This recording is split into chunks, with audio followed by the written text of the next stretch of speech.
ജാർഖണ്ഡിൽ ഹേമന്ത് സോറൻ സർക്കാർ ഇന്ന് വിശ്വാസ വോട്ട് തേടും. നിയമസഭയിൽ വിശ്വാസം തെളിയിക്കാൻ 38 വോട്ടുകളാണ് വേണ്ടത്.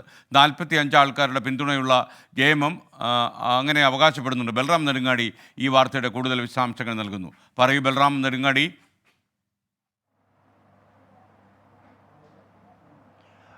SKN കള്ളപ്പണ കേസിൽ അറസ്റ്റിലായി 5 മാസത്തെ ജയിൽ ശിക്ഷയ്ക്ക് ശേഷം ഹേമന്ത് സോറൻ കഴിഞ്ഞയാഴ്ചയാണ് ജാമ്യത്തിൽ പുറത്തിറങ്ങിയത്. തൊട്ടു പിന്നാലെ തന്നെ അദ്ദേഹം ജാർഖണ്ഡിന്റെ മുഖ്യമന്ത്രിയായി വീണ്ടും സത്യപ്രതിജ്ഞ ചെയ്തിരുന്നു. നിലവിൽ അദ്ദേഹം മാത്രമാണ് സത്യപ്രതിജ്ഞ ചെയ്തിരിക്കുന്ന, മറ്റ് മന്ത്രിമാർ ആരും തന്നെ ഇല്ല. ഇന്ന് ആണ് വിശ്വാസ വോട്ടെടുപ്പിനായി നിയമസഭയുടെ പ്രത്യേക സമ്മേളനം വിളിച്ചിരിക്കുന്നത്.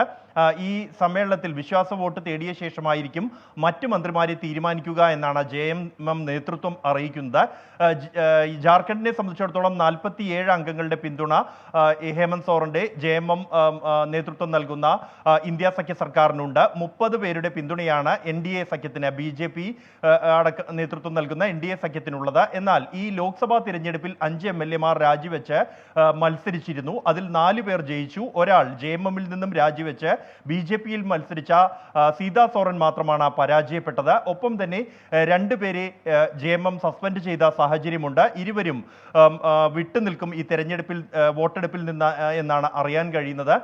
ഒപ്പം തന്നെ BJP-യിൽ നിന്നും രാജിവെക്കാതെ കോൺഗ്രസ് ടിക്കറ്റിൽ ലോക്സഭാ തിരഞ്ഞെടുപ്പിൽ മത്സരിച്ച JB പാട്ടീലിനെ BJP ഇതുവരെയും നടപടിയെടുത്തിട്ടില്ല. അദ്ദേഹം വോട്ട് ചെയ്യുമോ എന്നുള്ളത് നിർണായകമാണ്. ജാർഖണ്ഡിനെ സംബന്ധിച്ചിടത്തോളം 7 മാസം മുമ്പ് സമാനമായി BJP ഓപ്പറേഷൻ താമരയ്ക്കായി ശ്രമിക്കുകയും അതിനെ JMM അതിജീവിക്കുകയും ചെയ്ത സാഹചര്യമുണ്ട്. അതുകൊണ്ട് തന്നെ ഇന്നത്തെ വിശ്വാസ വോട്ടെടുപ്പിൽ നാടകീയമായ എന്തെങ്കിലും നീക്കങ്ങൾ ഉണ്ടാകുമോ എന്നാണ് രാജ്യം ഉറ്റുനോക്കുന്നത്. SKN. Okay, thank you Balram Nedungadi.